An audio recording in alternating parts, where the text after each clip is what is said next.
Welcome to You Ask, Evolve Answers.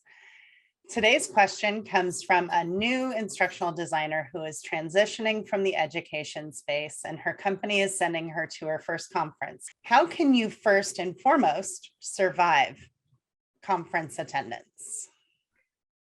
I have some pretty good survival tips after DevLearn last year. I think probably my biggest tip was it would be don't go overboard on the free coffee.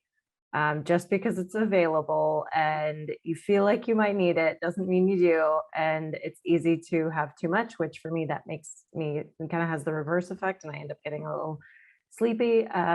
Drink lots of water, because when you're running around all day and you're visiting sessions and you're going to the expo booth and you're talking to people, it's easy to just kind of lose track and forget to drink water and forget that you're thirsty because of all of the excitement. So, stay healthy and be mindful of that.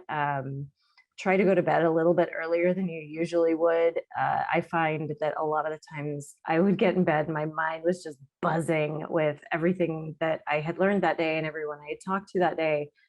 So it took me a bit longer to get to sleep and get restful sleep than I usually would. So another big one is, make sure you have a notebook and a pen on you all the time. If you take notes on your phone, that's great too. Just have, or have a good note-taking app or some way to kind of keep track of who you talked to that day, what sessions you went to, and kind of the top 2 or 3 things that you learned from them. And that's a good way to kind of document throughout your day, without taking a whole lot of time taking too many notes and losing focus, but still retaining some of those really big nuggets that you get and, great people that you meet that you might want to follow up with later. Those are all great tips. A couple of my tips and tricks.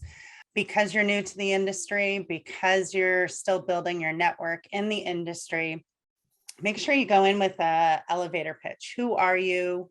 What do you do? What are you interested in learning more about when you're at the conference? Yeah. And just get yourself pumped up to network. I know most of us are working remotely or working in offices right now.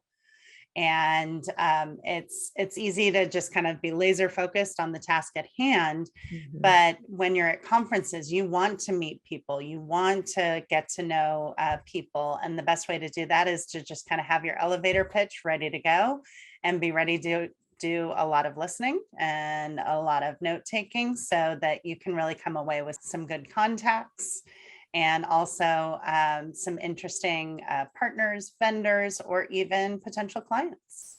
Those are some really great tips, Alex. I definitely have to practice my elevator pitch this weekend. So I'm going to get on that. Yeah, definitely get on that.